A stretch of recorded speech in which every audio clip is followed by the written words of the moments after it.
Welcome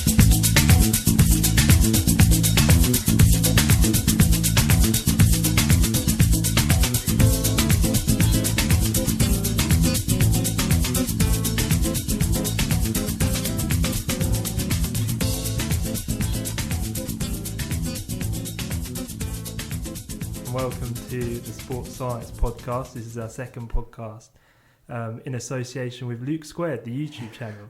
So we're going to be talking about drugs in sport today, and I'd like to introduce our guests. First of all, my compatriot Luke Youngs is with us again. Welcome, Luke. Hi. Hello, everyone. And we have another guest today. We've booted out Liam Oakes, and we've got Anish Kulkarni in today, a pharmacology student at the University of Hertfordshire. Welcome, Anish. Hi, everyone. I believe you just handed in your dissertation.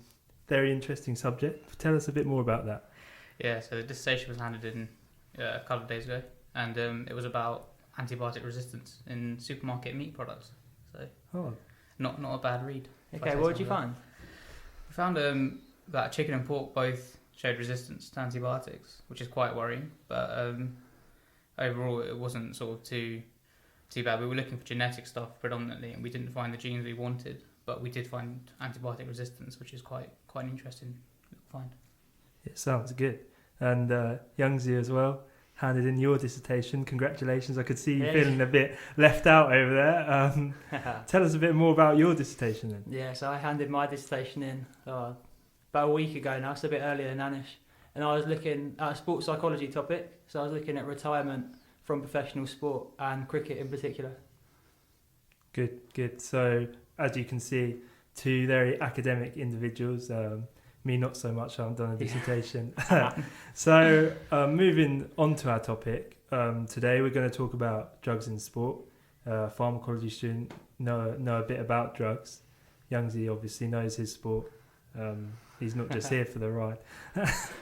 And I want to talk about a recent revelation, actually, from British cycling. Josh Edmondson, right? He was on Team Sky in 2013, 2014. He now cycles for NFTO cycling. And he admitted in an interview with the BBC that he actually broke doping rules in 2013 for Team Sky by injecting himself with Tradamol. Anish, can you tell us a bit about Tradamol? Yeah, so as far as I'm aware, it's predominantly a painkiller, and that's why it's kind of odd that he's used that for cycling. I mean, I believe it was said to reduce heart rate. That's what he used it for. As far as I'm aware, generally endurance athletes, you're like your marathon men, your Ironmen, and your cyclists, they tend to go for blood doping, purely because it increases endurance, and that's more of what they would do. So I'm kind of interested to know why he did use that drug, but it is predominantly a painkiller, so possibly to increase his tolerance when he is cycling. But if he used it predominantly to reduce heart rate, I'm kind of confused as to why, because heart rate isn't too important as far as I'm aware. Luke, you're a bit you're more sports inclined. Yeah, I don't know, it seems like a bit of a stranger on this, doesn't it? Do we know, I don't know if you've got the article or not, do you know if he did it willingly? Yeah. Was it off his own accord? So he felt pressure and he went over, I think it was to Italy, and he's gone and got this drug and broken the no needle policy many times. I guess for him to feel that he had to go to another country to do this kind of doping, it must have some sort of effect to him, and he must have seen somewhere that it does have an effect. I would say out of all the drugs that I've seen have been used in cycling before, I haven't seen this one used too much. So maybe he's trying to do something a bit under the radar, something that he felt might not get picked up. But yeah, I think it's a strange one. I really can't see why he'd use that. It could be to do with recovery time. Yeah. You have Tour de France, and it's over like what is it, a week or so? Tour de France? Something like that. Longer, yeah. Near a month, isn't it? But again, I mean, if you're going day to day cycling long distances, you probably want to cut some of the pain and some of the wear and tear to your muscles, so a painkiller might help with that, but heart rate seems a bit of an odd It's one. probably one as well for sports psychology as well, how much pressure's on him, pressure from within the team. I think he turned towards that as well, so that is what sparked my thoughts about this.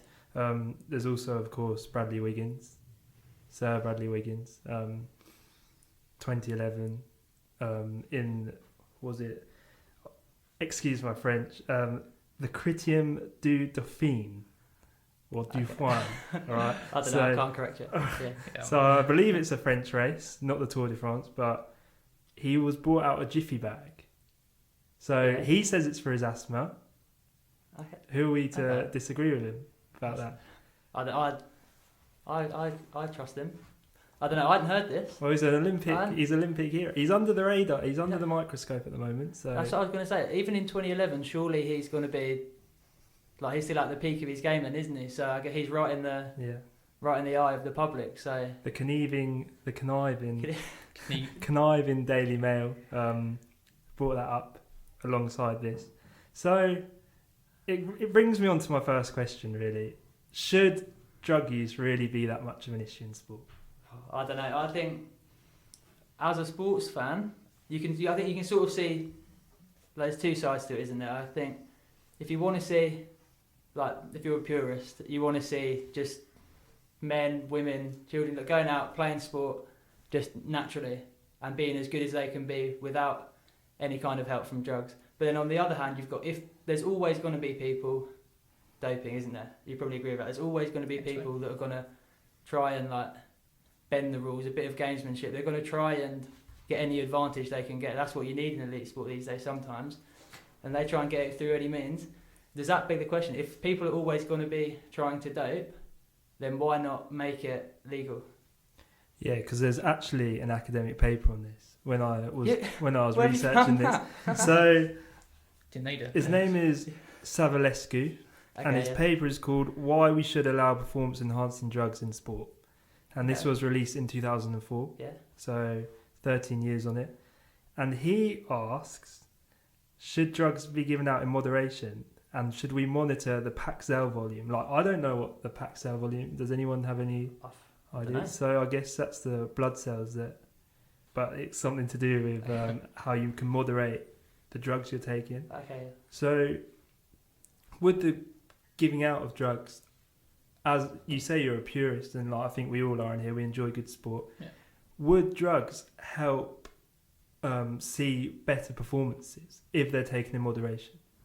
Yeah, in moderation. Yeah, I think it could. You can see from the drugs that sportsmen have taken in the past that it clearly does give them an advantage. And I think used in moderation, yeah, it can. But then it's not just taking drugs, and you've got so many other things to take into account. You've got the athlete's health, which you'd have to be researched widely. You've got how the drugs are given to them. And there's so many things you have to take into consideration. And I just think that would be a lot harder to do than keeping drugs banned in general or just saying anything goes. Yes. It'd be a lot harder to govern than it is now. Yeah. So you talk about the health. These kind of drugs, like we're talking about performance enhancing drugs, PEDs. What kind of effect can they have on someone's health? Predominantly, it's more you're looking at cardiovascular stuff, so the effects on the heart, and you don't want to put the heart under too much strain because obviously, as you all know, it's one of those things that you tend to you can't really replace it easily. So exactly, yeah. I agree with Luke that if you are going to use them, I think everyone should use them equally. I think there are some sports where they're a total no-go. Recently, for about a year, I've been following MMA quite a bit, and I think in a sport like that where it's combat-based, you can risk someone's life by sort of kicking in the head or punching in the face. It's a difference between knocking someone out and putting them in a coma, and I think in a sport like that, you really don't need to be enhancing yourself because it's a life or death risk. But in something like cycling, for example, it's not too bad. I guess the winner is the winner at the end of the day, but there's no sort of risk to health or I guess reputation of sportsmen, and the sport itself is at risk. But sports like combat sport, like boxing and MMA, I think are a no-go as far as steroids go. But yeah, and I think with using drugs, you're obviously trying to get the body to do something that it can't do or hasn't been doing naturally. So surely straight away there you can see that it's going to have adverse effects at some point, whether it does in the doses they're using at the moment or whether they're used more in the future. They're trying to achieve things that they can't actually achieve naturally. Yeah, so you're right. What they're trying to achieve naturally, and obviously drugs would change that. But an interesting point Anish made was an athlete's safety. And would the taking of drugs be any different to being hit in the head, or rugby, or an NFL player going through the contact that they go through? Or we've even seen it in cricket in the last, how many years ago was Phil Hughes? A couple of years ago. Sport is a dangerous thing. It can be dangerous. It's only 8 years ago that Muamba went down with that. Anything can happen at any time. So, is drugs really that big of a deal when it comes to safety in sport? But then, on that though, you used to talk about Muamba. You've also got James Taylor recently. Yeah. And you see the strain that elite sport or pro sport puts on the cardiovascular system, puts on the body in general, to the point where nothing is actually... He's played cricket for all his life and nothing has gone wrong. As soon as he knows that there's something slightly wrong with his heart, he's had to stop before something does happen. Surely then taking drugs puts everyone using these drugs at a chance of that happening. Yeah. So back to your point, I'd say that actually, sport is dangerous and it can be dangerous, but you won't be able to change those elements. In American football, you won't be able to make it non-contact, but you can stop people taking drugs. Yeah, good point. I think also too, I mean, if everyone's on drugs, then again, you're just relying purely on ability, which is what you'd have if no one was on drugs.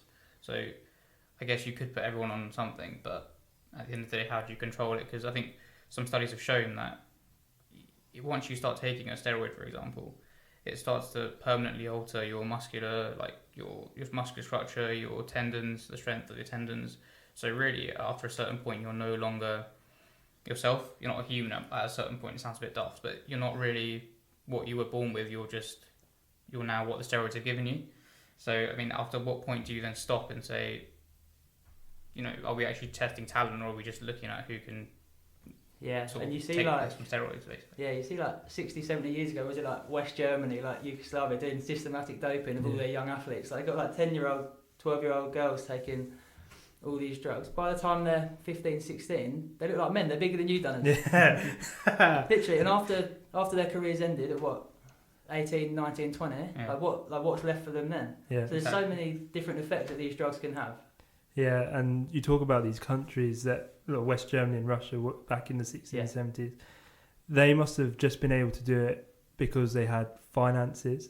So does the introduction of drugs mean that the richest countries would go and win, your Chinas and Russians and whoever has the most money? That's another point. If you were to make drugs in sport legal, it becomes elitist again, doesn't it? All the richest countries, we'd think, would have the science, wouldn't they? They'd have the labs to make the drugs that would give the biggest effect. Because then I'll think about the Ethiopians and the Kenyans who are strong marathon runners. It would be a completely different playing field, wouldn't it? Yeah. 100%. Okay, so I want to move on to something else about drugs. I want to talk about the money that professional sportsmen bring in.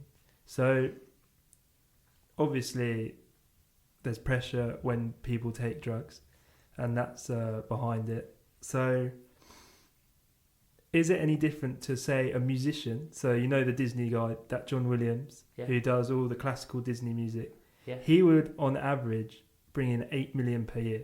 So I'm not saying this, but there are classical musicians that take beta blockers. Not necessarily John Williams. I want to distance myself. I'm not accusing this guy of taking drugs. He's just a pure example. He reportedly brings in 8 million a year. Okay, so that's the highest of his profession. So all I can think about is maybe the bog standard classical musician in a movie probably brings in about 2 or 3 million. I'm not really that knowledgeable about classic musicians. What do you make? But if you get to, say, a footballer who earns the same amount, 2-3 million, is it any worse than a musician who takes beta blockers to stop their shaking before a big musical performance, or a sportsman who goes out and uses drugs to enhance their performance? What is the difference? Yeah, well, all I'd say is it's not a competition. That's true. Is it? For a musician, it's just, the way I see it, it's just a... But a footballer is purely on that money, even if he wins or loses, so... Yeah, you're just making this point, aren't you? You know what it's like. It's still a competition. It's still their reputation. for the footballer, it's more about, I think, I agree, it's like more career progression for him. The better he does per season, probably the better he will do. But if a musician goes out and shaking, too nervous, surely that's his career done as well. Exactly, yeah. And by all means, if he wants to take beta blockers before his performance, yeah, do it. But I think as far as a sports performance concerned, he's not going out and playing against the audience to like gain an advantage, is he? By taking these beta blockers, whereas you get your footballer going out or your cyclist, but he's competing against other people that aren't necessarily using or haven't got the same resources as they have. Okay, so you're saying it's not the same? No. Unless it's a musical competition, obviously, then I don't know if those exist, but... Okay, yeah, if it's like Battle of the Bands or something. Battle of the yeah, Bands. exactly, yeah. Okay, all right. So we're saying that beta blockers is okay for musicians if they're not competing. I think so. Okay, all right. What about actors? I think that's interesting. A lot of people think The Rock, for some reason, is on steroids. But does that Well, they make think a he's on the difference? steroids because he's ripped. Because he's He's just a huge. massive, He's yeah, fat. huge, yeah. It probably is. But do you think that's important? I mean, I guess the paychecks that they receive are dependent on the way they look and the way they appear to be and perform. But the way Zac they Efron as look. well. Yeah, Been doing a bit of something. he Hasn't put on a he? bit He's of huge size, since yeah. High School Musical, isn't he? It's massive. He's gone from a child No, to I don't see the issue in music or in acting. acting. Yeah. No. Okay, and maybe my last point. We'll see how we go. It's back to Savulescu's paper, who talks about a Finnish skier, and my pronunciation is going to be a bit off here. Eero Ranta. Oh yeah, household name. He's a Finnish skier, and in 1964 he won 2 of his 3 Winter Olympic gold medals. Right. So after he was tested, it was found that this guy has 40 to 50% more blood cells than the average human, enabling him to obviously perform better in cold weather or in general. So And this is natural. does the genetic pool make a disadvantage, and should we allow drugs to even out that playing field? That's going back to some of your questions earlier. No, I don't see that as an issue. Like genetic, like you can't change that, can you? No. Like, you are what you are. I think the things that can't be changed, you can't help that. Anish, what if we were to try and change, do this? It could be detrimental, right? It could be really, really dangerous. What, genetically? Yeah, trying to change someone? or just trying to inject drugs so you get up to level with this Finnish skier. Yeah, so that is a thing. It's called blood doping. Yeah. It's when you take on extra blood. Okay. For that exact reason. So you get better endurance, and I'm not really sure why you need it for skiing, but you take on more volume of blood. I guess any type of alteration isn't really advised. I mean, you don't know how different people react. That's one thing that comes up quite a lot in what I study. Like people are so different that you give one person a drug, someone else could react totally differently to it.